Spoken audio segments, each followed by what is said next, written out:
এই শীতে যারা খেজুরের ঝোলা গুড় দিয়ে চমৎকার স্বাদের শাহী ফিরনি এখনো খাননি, তারা শীত চলে যাওয়ার আগেই একবার হলেও তৈরি করে খান। বাদামে ভরপুর এই শাহী ফিরনি যে একবার খাবে সারা জীবন এর টেস্ট মনে রাখবে।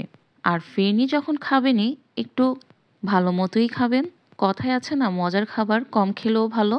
খাঁটি শীতকালের ছোলা গুড় দিয়ে এই ফিরনিটা খেতে যে ভীষণ মজার, এর স্বাদ মনে রাখার মতো। আমি এখানে গরুর খাঁটি দুধ নিয়েছি 1 লিটার। এই দুধের সাথে আমি মেজারমেন্ট কাপের হাফ কাপ নর্মাল পানি দিয়ে দিলাম।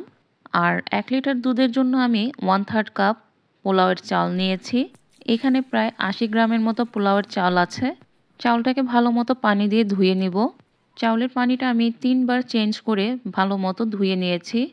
এবার ধুয়ে রাখা চালটা আমি দুধের মধ্যে দিয়ে দিলাম, আর সাথে দিয়ে দিলাম স্বাদ মতো লবণ। এবার নেড়ে মিশিয়ে নিব। চালটা দুধের মধ্যে ভিজতে থাকুক, এইদিকে আমি বাদামগুলো রেডি করে নিব।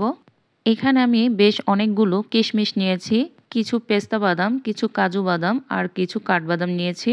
বাদামের পরিমাণটা আপনারা আপনাদের ইচ্ছে মতো দিয়ে দিতে পারেন। বাদামগুলোকে আমি ফুটন্ত পানিতে 15 মিনিটের মতো ভিজিয়ে রেখেছিলাম। 15 মিনিট পর দেখেন খুব ইজিলি বাদাম থেকে খোসা ছাড়ানো যাচ্ছে।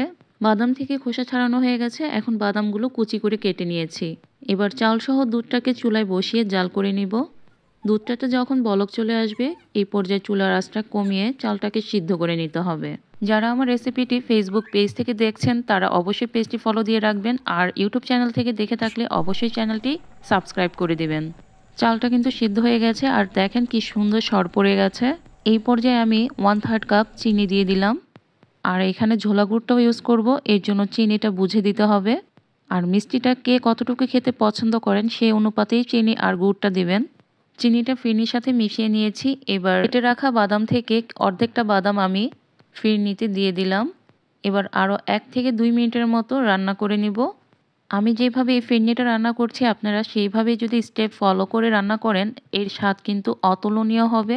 আমার ফিরনিটা রান্না হয়ে গেছে, এখন চুলাটা আমি অফ করে দিয়েছি।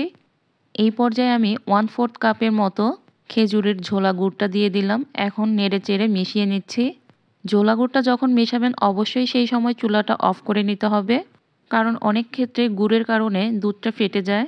এবার সবশেষে 1/3 কাপ গুঁড়া দুধ দিয়ে দিলাম। গুঁড়া দুধটা কিন্তু অবশ্যই দিবেন, এতে করে ফিরনির টেস্টটা কিন্তু দ্বিগুণ বেড়ে যাবে। গুঁড়া দুধটা ফিরনির সাথে ভালো মতো মিশিয়ে নিয়েছি। এবার পরিবেশন করার পালা।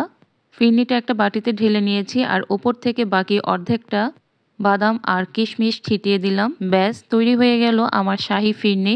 আশা করছি রেসিপিটি ভালো লেগেছে, আর ভালো লাগলে লাইক কমেন্ট শেয়ার করতে ভুলবেন না।